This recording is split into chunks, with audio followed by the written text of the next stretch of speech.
Some of you look tired, even though we just got back from spring break and then Easter break. We're all still kind of tired. We got 23 school days left, so that's awesome. Let's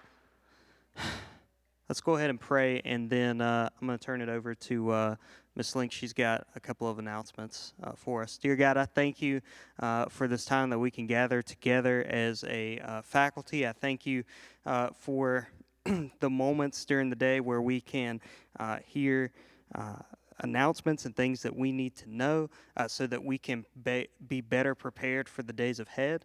God, I firmly believe that you are a God who would have us be organized, would have us plan things out. And so that's what meetings like this are for. And so even in this moment, we thank you for this time we have, and we pray that you would bless it. And it's in Jesus' name, amen.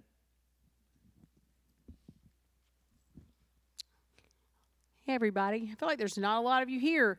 I just need to do a quick reminder about if you have a duty in the morning for cart drop off, or most all of you have a duty in the afternoon for car pickup, that number one, you need to be there and you need to be there on time. Make sure you are where you need to be. Okay, that's just part of what we do here to keep kids and people safe. So I need you to be where you need to be, morning and afternoon. I need you to be there on time. In the afternoon, car pickup is not over until whoever is down on the corner says it's over. It is not over because we've gone a minute or two and there haven't been cars in the parking lot. Car pickup, we tell parents, runs until 3:30. So we can't close it up early because you may be outside and not seeing people, but we got 20 kids still in the gym. So just make sure whoever, whether it's Allison, Lydia, Melissa, Kendra, they kind of are all rotating down there. Car pickup's not over until they say it's over because they're communicating inside so that we're all on the same page, okay? Just make sure you are where you need to be and they're on time. Thank you.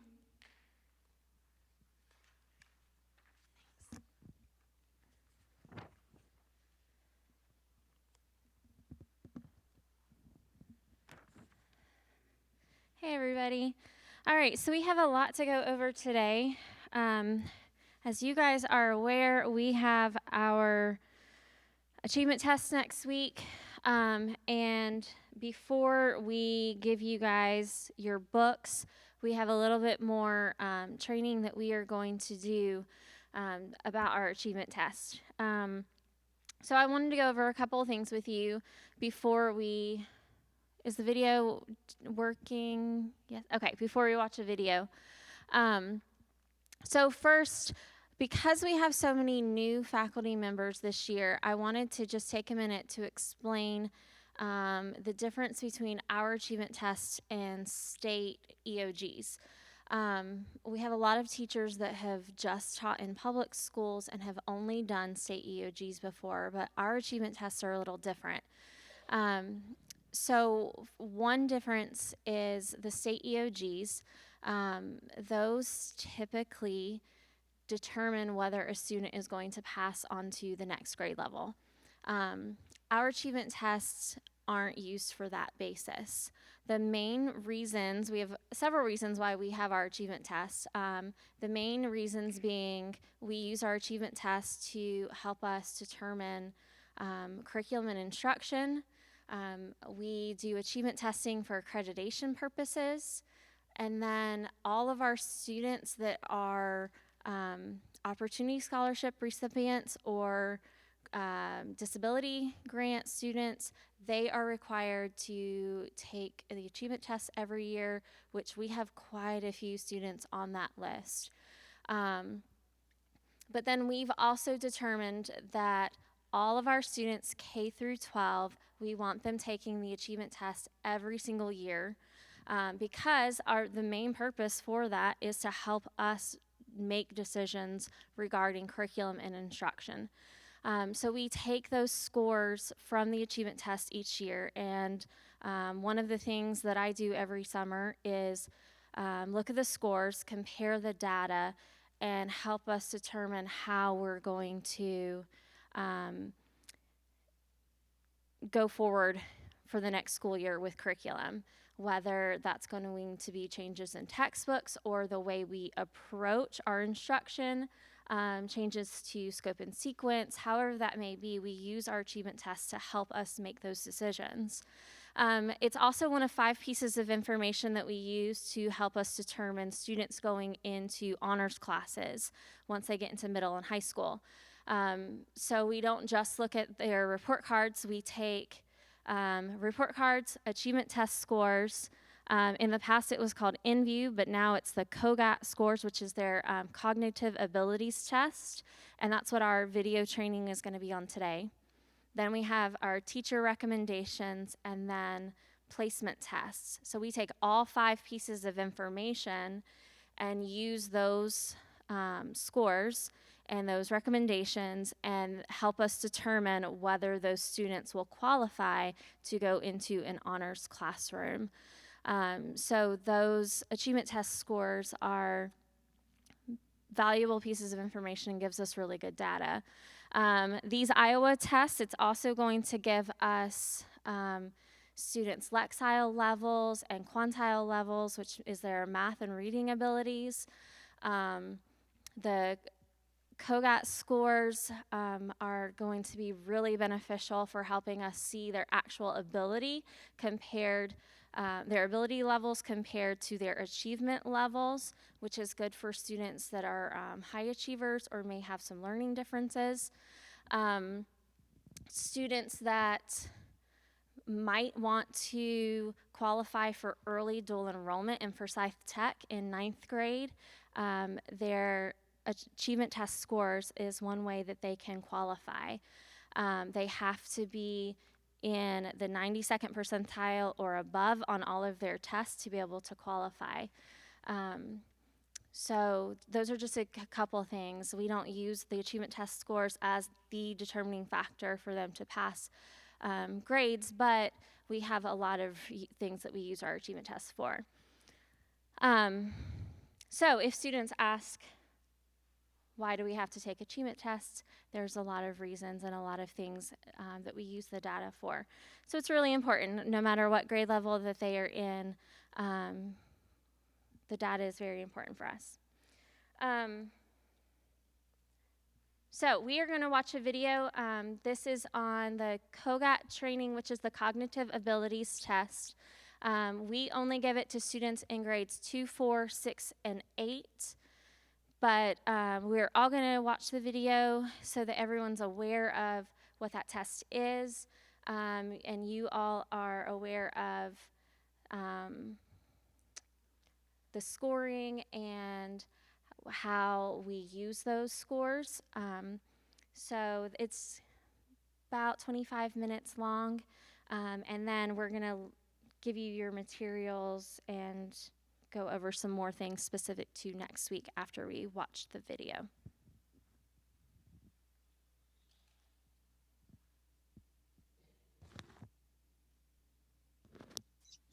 Greetings. Thank you for joining us today for our Skip like the first 3 or 4 minutes. Hang on, go back. Right there. It's fine. So this part is just reviewing. We are giving the Iowa assessments, and the COGAT, the Iowa Flex is not what we are giving. So. Yep, you can start right there. Iowa Flex was built to measure student progress toward end-of-year mastery of core, national, and state standards in reading and math. It provides domain-level data quickly so that you can intermittently check on student performance as the year progresses. Cognitive Abilities Test, or COGAT, will measure students' cognitive strengths and weaknesses and provide information about their potential, not what they know. You'll understand how they best learn and be able to apply that knowledge to inform instruction. Today's webinar will focus on the COGAT test. On ACSI's Purposeful Design website, you'll find recent webinar recordings on the Iowa assessments and the Iowa Flex assessment. Let's take a closer look at the Cognitive Abilities Test and how you can gain insights into all of your students' learning potential. First, I'd like to discuss why having information on your students' abilities is so valuable. Achievement tests show what a student knows and what they can do. Ability tests are more about their potential and how quickly or easily they can learn. So the COGAT can provide you another vantage point on student potential. And when used alongside achievement data, it can give you a very good view of a student's academic profile. COGAT scores will provide you with information about how quickly students learn, how much complexity they can handle in the classroom, and degree of structure that will be most effective for each student. Just to reiterate, the difference between ability and achievement, they are highly related, and you'll tend to see that students who tend to have higher ability also have higher achievement. That said, there are many students that have one and not the other. And it's really a matter of that potential, the speed at which they learn, the complexity that they can manage in the classroom, capacity for abstract thought and pattern recognition, all of these types of problem-solving skills that are measured by the COGAT. Those are all related to achievement, but distinct to the extent that achievement scores are more about what they know and can do as a result of their formal education. Getting insights into students' cognitive abilities opens a whole new realm of possibilities. Teachers can adapt instruction to match how students learn, consider students for enrichment programs that pique their interest and challenge their thinking, and uncover gaps between student achievement and ability. The Cognitive Abilities Test was carefully designed to obtain reliable measures of those reasoning and problem-solving abilities the research has consistently shown to be critical for success in school. This diagram maps a group of students' achievement and ability scores. If you look across the diagonal, these are students whose scores are more consistent with ability and achievement performance. Many times you will find students with variability in their performance, so they'd be located off the diagonal. You could have students with high ability and low achievement, and these students could be disengaged or they could have specific learning disabilities that need to be identified. These contrasts between ability and achievement data unlock new pieces of information about these students. When you have both achievement and ability information on a student, using compare and contrast is really valuable for planning instruction. Cognitive Abilities Test was co-developed with the Iowa Assessments by renowned expert Dr. David Lohman at the University of Iowa. Dr. Lohman has been internationally recognized for his research in assessing cognitive abilities and helping teachers use information to improve student learning, and is widely used as a comprehensive foundation for differentiating instruction. For many years, Dr. Joni Lakin at University of Alabama has co-authored with Dr. Lohman. Form 7 of the Cognitive Abilities Test appraises the level and pattern of verbal, quantitative, and figural reasoning abilities for students from kindergarten through grade 12. These abilities reflect the overall efficiency of cognitive processes and strategies to enable individuals to learn new tasks and solve problems. And because these abilities are closely related to an individual's success in school in virtually all subjects, COGAT results are helpful in planning effective instructional programs and adapting instruction to enhance all students' chances of success in learning. With its separate measures of verbal, quantitative, and figural reasoning, this research-based and proven test provides multiple perspectives on student ability. For students in kindergarten to second grade, there is no language load, as the assessment is comprised of pictures, shapes, and integers. And at all test levels, test directions are available in 8 languages with online testing. Printed directions for paper pencil administration are available in both English and Spanish at all levels. The assessment is on time for primary level students and takes 90 minutes to administer to students in grades 3 and up. With 2017 norms, it shares the same normative characteristics as the Iowa assessment. For schools who would like to assess both achievement and ability, COGAT may be given with the Iowa at select school years, for example, at grades 2, 4, 6, and 8. When administered together, the COGAT will also provide predicted achievement scores to help identify students whose predicted levels of academic achievement differ noticeably from observed levels of achievement. When academic achievement is noticeably above or below that expected from a student's COGAT scores, determining the cause helps guide instructional decisions. Are students underachieving, overachieving, or performing in line with their abilities? COGAT results provide a measure by which to identify ability achievement discrepancies. COGAT measures general and abstract, inductive, and deductive reasoning across 3 areas: verbal, quantitative, and figural reasoning. In the full COGAT, each area has 3 subtests at each test level, which allows students to demonstrate their cognitive reasoning abilities across 3 different item formats in each battery. COGAT not only reports how well students have developed these abilities, but also helps teachers to adapt instruction so that students with lesser developed reasoning abilities can still attain higher level outcomes. Just like the Iowa assessments, the COGAT is organized using level designations rather than grades. Levels typically used in each grade are shown here. For instance, for 3rd grade, level 9 is most often used. It's important to note here that students who take the Iowa assessment and the COGAT must use the same test level when using a combined answer document. Primary or lower levels of COGAT are all picture-based, so the administration is not language dependent. One subtest with spoken item prompts is the sentence completion subtest in the full COGAT verbal battery. For English language learners and other groups, this subtest can be omitted in a special alternative verbal administration. For paper pencil testing, since all subtests have directions for administration in English and Spanish, there is no language load for the entire assessment for these languages at the primary levels.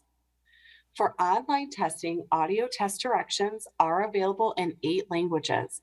So you essentially have an assessment that is nonverbal and administration across verbal, quantitative, and figural reasoning for students in grades K-2.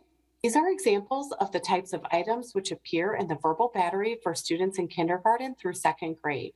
Each of the batteries on the full COGAT has 3 separate subtests, and that means 3 different item formats as shown here. These are the picture-based items used for the quantitative battery for the primary levels. And these are the figural or nonverbal item types at the primary levels. The words showed on the slide are for illustration. Young students see only pictures in their test booklets and do not have to read any words. This is how we're able to assess cognitive reasoning without making it language-based. Once they're shown sample items to understand how the items work, young students access the language in their heads to answer the verbal items. And by using picture-based items throughout, we're allowing young students to demonstrate their reasoning based on the language and reasoning processes with which they are most comfortable. Higher levels of the test, level 9 and up, still have 9 subtests broken into 3 batteries, and directions are provided in all subtests in either English or Spanish for paper pencil testing.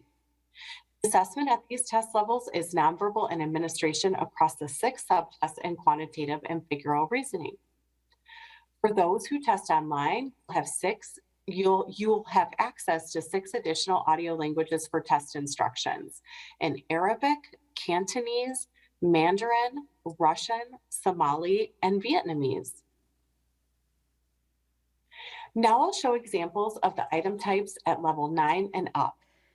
The verbal items use English words and the items cannot be translated. 3 verbal subtests have the same formats that are used in the picture-based items at the primary levels, but students taking the higher levels of the test use the word-based items in the verbal reasoning battery. Likewise, quantitative items for the higher levels use numbers. Students demonstrate their quantitative and numeric reasoning skills on these items. However, these are not computation items. They require students to reason inductively and deductively, demonstrate quantitative logic, and numeric problem-solving skills. Nonverbal reasoning items at higher levels are also picture or figure-based. Although they are the same items types as seen on the primary levels, these items become progressively more complicated and challenging.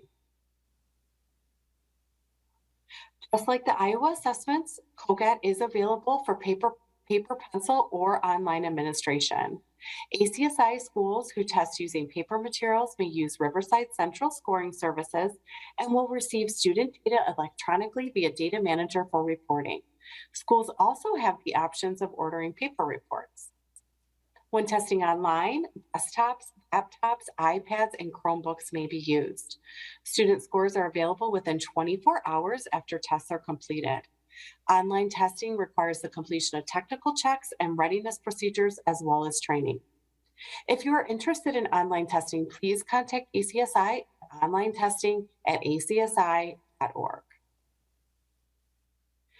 COGAT scores may be compared and evaluated in multiple ways within and between students and groups. Scores may be interpreted in terms of age-based normative comparisons or grade-based normative comparisons. Because COGAT is an abilities test and not an achievement test, age-based scores are most commonly used to provide the fairest interpretation of student abilities. COGAT has 3 reasoning batteries: verbal, quantitative, and nonverbal. Thus, one of COGAT's major benefits is that it provides multiple vantage points from which to consider students' cognitive strengths and weaknesses. Rather than rely solely on a total or composite score, COGAT results are most useful when different battery scores are considered individually. Every student who takes the COGAT Complete also receives an ability profile score. Lydia, you COGAT can ability stop it. profile scores are unique to You this can stop it. assessment and are another useful way of interpreting the battery results. Okay, when we have our CEU in May, we're going to go over how to read the scoring sheets for the Iowa assessments and the COGAT. They look a little bit different than the Terra Nova ones, so we'll look at all of those sample sheets. And they tend to supposedly get scores back a little faster than Terra Nova, so if we're lucky, we may actually have our scores back and get to see your actual class scores when we have that meeting. Before we look at the packets that we're going to give you, I want to show you a couple things in the Google Drive. First, the handouts and slides from this video are in the CEU folder that you have access to in the Google Drive. It's all under session 3. There are also a couple different articles about the COGAT tests that are in there as well if you would like to read those. They're pretty interesting, and how the COGAT scores can help guide differentiation and help you reach your higher level learners. Then in the handbooks, forms, and schedules folder, underneath the schedules section, there is an achievement test folder. I've added a couple different things yesterday and today. In that folder and in the packet that you're getting today, there is the locations and proctors file. In that packet, it's just the upper school teachers that are getting that, but in the folder that everyone has access to it. The testing schedules, you're just getting your schedule today, but you have access to everyone's in the folder. We're giving you a testing information page today, and that copy is in the folder. And then the parent copies and student copy of the 6th through 12th grade testing schedule is in that folder as well. So if you lose this copy or you need a digital copy of any of these forms, they are in that schedules, forms, and testing folder. Okay, so for the next part, we are going to need you guys to move up close and sit with your grade level partners, whoever you're testing with. So if you're not testing with your grade level, or if you are, whoever you're testing with, you need to sit with. And hang on, before you move, hang on just a second.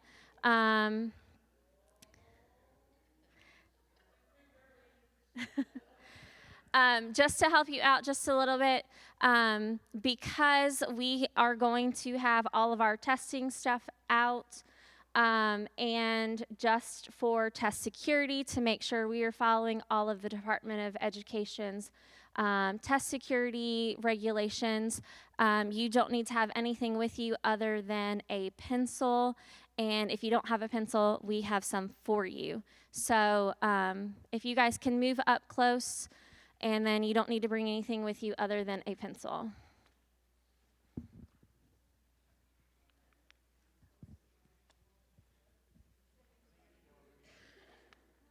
I've got pencils in the blue cup.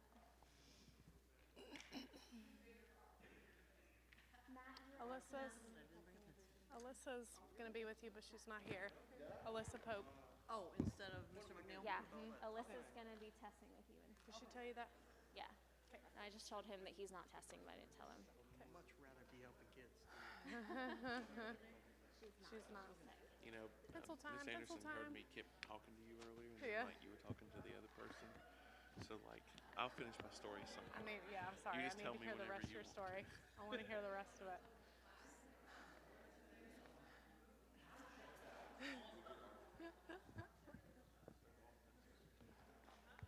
Last year, you guys had a bunch of pencils for us for the students. Is that the same this year? Do we Yes, need to so Jill was ordering more yesterday. Cool. So when you need extra, stop by the office next week and get them. She was checking on it yesterday. Yesterday, I just sent her message and said, I'm going to need you to order a bunch of pencils because I can tell you we're not going to have enough.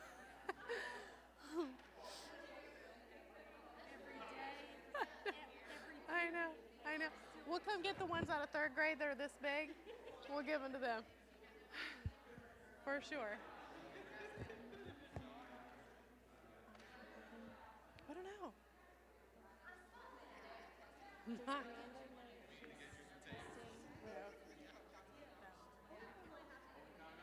So.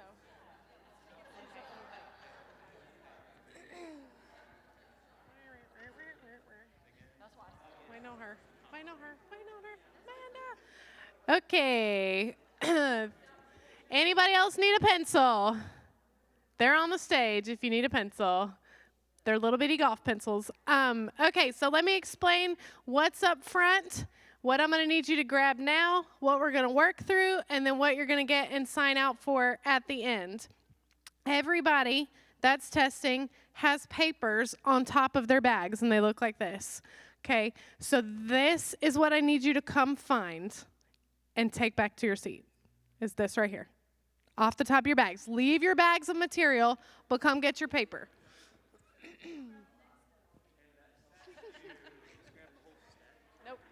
Nope. Because.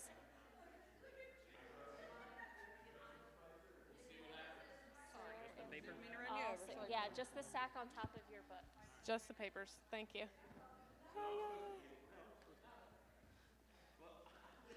Miss Oviatt, I think yours is, if it's not on the end, it's one of the first 2 right there. Keisha's not here. Yeah, no, we're Just leave going to those. get theirs. Yep. I'll have Yes. Yep. Yep. You have a stapled pack of papers, and then you have a blue answer sheet. Okay? So you guys just have one. You just have one. Yep. So you have a stapled pack, and then you have a blue sheet. In your staple pack, the very first page is something called a Proctor inventory sheet. That is where I have outlined for you how many numbers of what book and what the form and what the level is that you are getting. Okay, so I have counted them. Kristen has counted them. You're going to count them for a 3rd time and make sure that between the 2 of us, we got them right. And if you find a mistake, I'll buy you coffee. That's how confident I am. Okay, then behind that is a class roster. Here's what I need you to pay attention to on your roster. If you have a student in your homeroom, mostly middle school and high school, that is a discovery student. They are not testing with you. Discovery students are not testing with you. So they are highlighted and they are not included in your numbers. If you have a student in blue, that student is being pulled out of your class and tested by a member of the Discovery Center staff, and they are highlighted in blue. If you have an orange, highlight an orange star, that student is writing in their test book, 4th through 12th grade. They are not putting their answers on a bubble sheet. Does anybody look at their roster and have a question when it comes to those 3 highlighted types of student? Donnie. The member of the Discovery's not in here right now because they're doing some of their own CEU. But what we will add is a list of pullouts with the Discovery Center staff member, and that staff member is going to know to come get them from your homeroom. They'll go straight to that Discovery Center. They'll go straight to the Discovery Center at 8 o'clock. Testing starts at 8 o'clock every day. We're not doing homeroom attendance at all. You take attendance in your room. You take homeroom attendance. That's in our list. But you will take attendance every single morning in that first 15 minutes when you're passing out materials. But we will add a list of those, I think it's 8 students that are being pulled out and tested by Discovery Center staff. Okay, They should never come to your room. They should go straight to the Discovery Center. You have a paper copy of your schedule. Upper school has a paper copy of the location and proctor sheet. And lower school, you have a paper copy of your lower school specials for next week. Then you have the blue information sheet where you bubble in information. We are going to do that together momentarily. Okay. You also have a do not disturb sign that should be posted on your door.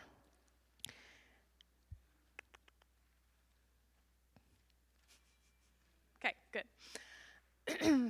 All right. Yes. Did you forget? I grabbed the staple. Oh, thank you. Good. Yeah, get the blue one. Okay. So, specials teachers. There are extra lower school specials schedules up here. Get one before you leave. Jason, lower school specials schedule up here.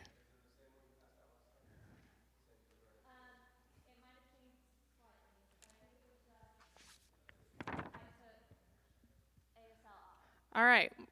We are going to fill out that blue bubble sheet, okay? In box number 1, it says the information box. You are going to enter this date, April 15th, 2022. I have zero idea why, but you are going to enter April 15th, 2022. It does not specify, but yes, spell it out. So that's the date. Regardless of when we're testing, you're going to enter April 15th, 2022. Everybody tracking? Okay. It does not specify, so let's do words. Under building name, you are going to write Salem Baptist Christian School.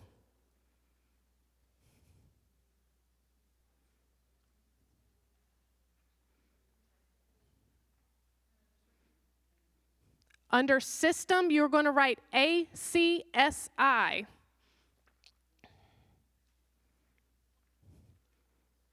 And in city, you are going to write Winston-Salem.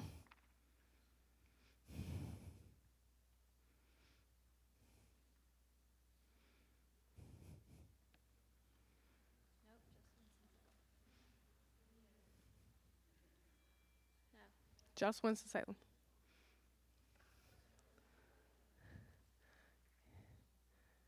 All right. Look at me when you are done with box number 1. Okay. In box number 2, you are entering the name, your last name. Just your last name, and then bubble it in. If it doesn't fit, do as much bubbles.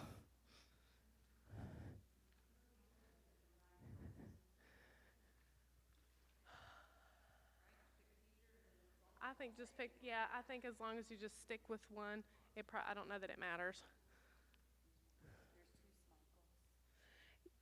Yeah, but it's gonna, when we do grade, it'll be different.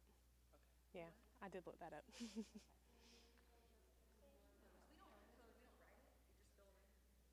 Fill it in. It says enter the name of the teacher under class name. But at the I'm gonna write where it. the boxes are, and then the top would be where you fill in blank. Let's do it. You know what I'm saying? Yeah. Because normally this blank box Is is at at the the top. top.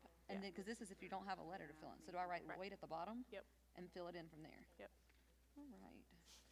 So you write the letters at the bottom. Enter the name of teacher under class name.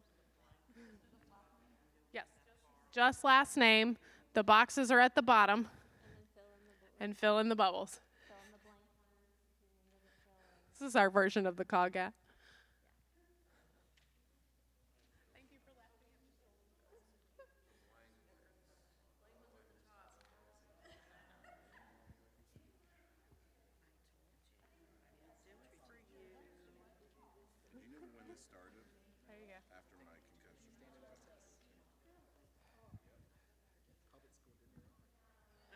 Quinn.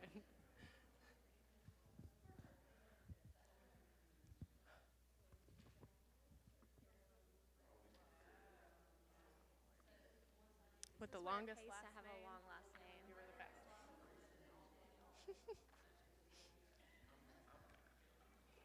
Okay, for box number 3. Box number 3 says class code. You're going to leave it blank.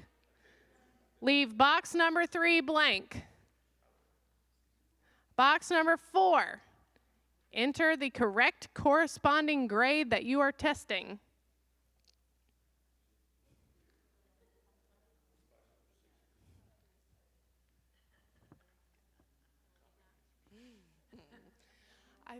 I think we're gonna have to, all 3 of you. Well, I mean you and. So I just do the one I'm doing. Just do the one you're doing, and then I'll get an extra one for Amanda. Okay. Yeah, I may just give it to you, give you the extra one right now in case that changes.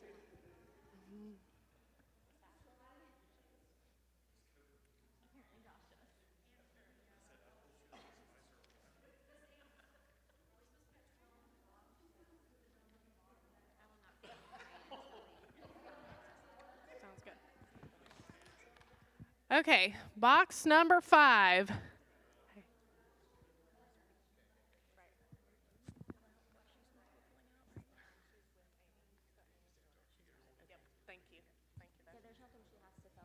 Okay, in the form box, if you look on that first page of your stapled packet, it gives you the form and the level. There's only 2. It's either Form G or Form E. Lower school is all Form G. Middle school is Form G. High school is Form E. It says to ignore the numbers on the left.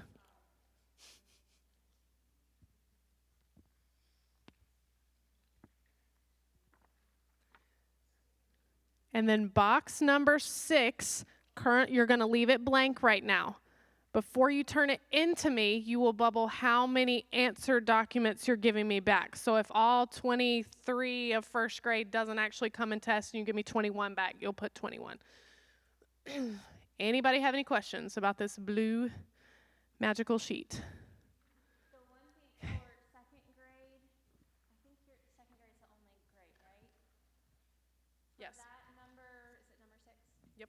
Number 6 is how many answer documents you turn in, not students you have testing. Yours So will be you'll have an answer book for Iowa and an answer book for COGAT. So Be you're double. gonna have like 50 some that you're turning in. double. Yep.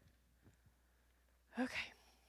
Everybody else, your answer documents are all in one. All right, so make sure you keep your purple sheet with your stapled, blue sheet with your stapled pack of sheets. Not meaning to confuse anybody. What do you want me to do next? In your bags that are up here, most of you, odd number grades, you only have 1 bag. Even number grades, because you're doing the COGAT, you have 2 bags. There are a couple grades, I think, with 3 because your books are so thick. So make sure you look, it's all 1 stack. You're going to sign those out in just a minute. Inside has your name, just so we know. Then you have your teacher instruction manual. Then you have 4th grade and up, you have your answer sheets. Then you have all of your student books. If you're doing the COGAT, then it comes your COGAT directions and then all your COGAT books. Okay? Kindergarten and 4th also have your practice book. With practice test directions in there. Is that it? That I need to do for that?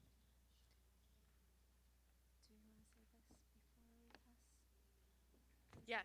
Okay. We're gonna re-say it, and then we'll re-say it again and again and again. But at the end of your testing each day, and today, this stuff has to be taken back to your room or wherever. I think you guys are using your classroom, right? One of your closets. It has to be taken back and locked up. So every day when you are finished, stack it up, lock it up, every single day.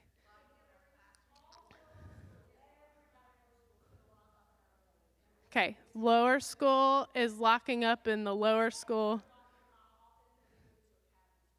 Okay, lower school, take it across the street.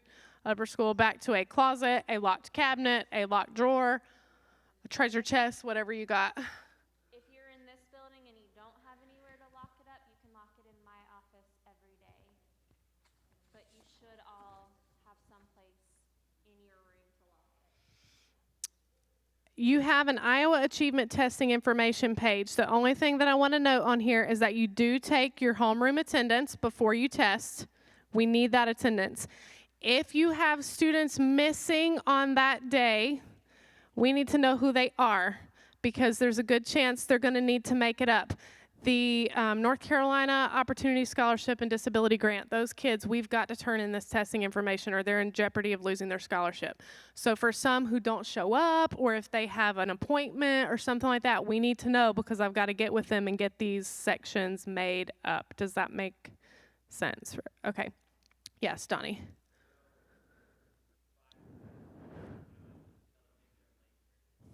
Office. And they will sit. Yep. So they'll sit with Jill or Carol until the next break, and then they join you. And then we'll keep track of who needs to make up what. Not let anyone in after testing starts until you have a break. Mm-hmm. They have to sit in the office after the test is started. Yes.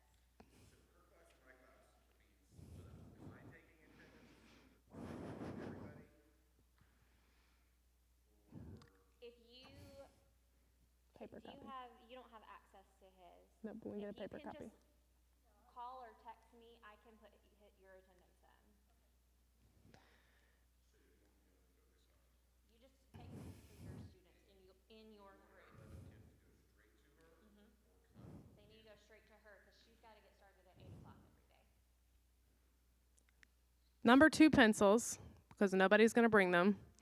Jill was checking the inventory yesterday and going to get a bunch of them. So if you want to grab some extra pencils on Monday from Jill in the supply closet, I suggest doing so. Yeah, both Jills. But please read this information sheet. It's a front and back. Read it. Let us know if you have any questions before Monday. I won't be back here, obviously, before Monday, but Monday morning we'll be ready to help. Oh, upper school calculators, they got to bring their own. So if they don't, tough it out. Don't think so. But they can be used on both math tests. And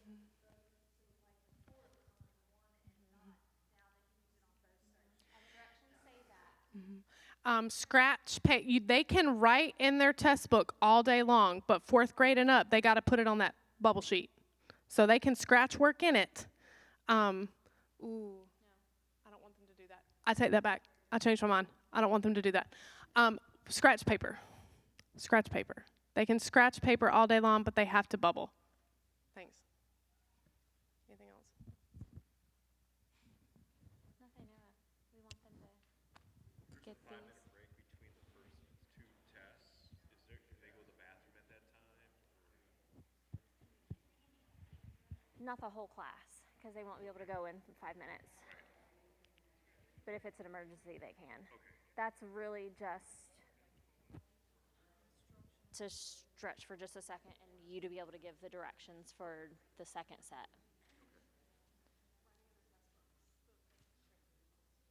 Oh, yes. The students that are on your roster that are marked with an orange star that are allowed to write in their test books, you are responsible for transferring their answers from their test books to their answer sheets. And You are responsible for checking all of your students' answer sheets or third grade and down test books to make sure that the bubbles are filled in correctly. There's no stray marks, all of that before test books and answer sheets are turned back in at the end of the week. So all of that has to be done. Please do that every afternoon. It's much easier to do it in the afternoons as you are testing rather than waiting till the end of the week. If you look at the end of your information sheet, 9th, 11th, and 12th grade, your testing materials need to be turned in by 8 a.m. on Thursday morning, and then everybody else 8 a.m. on Friday, 4th grade, just as soon as you're finished on Friday, because I know you're testing on Friday. Because we have to have all of this packed up and mailed out before we leave on Friday. So all of you have to check all of that, and if you have students that are writing in test books, it has to be transferred to an answer sheet for 4th grade and up. 7th and 8th grade have a lot of students that are writing in answer books, so if anybody has extra time in the afternoons and can help 7th and 8th grade teachers, they could definitely use some help with that. Yes, if they are being pulled out, those teachers that are testing them will transfer those answer sheets over and check those books. Yep. Okay, so one thing that you don't have to do is all of the student information sheets on the test books because we have barcode labels this year. The only information, it's the same on the student book as on the answer sheet. The only information that has to be, I don't want this.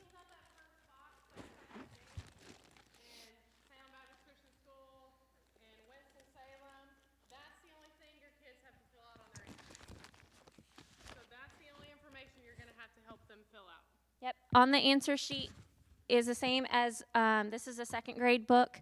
If you have a test book, you're gonna put the barcode labels on, and we're gonna do that in just a second.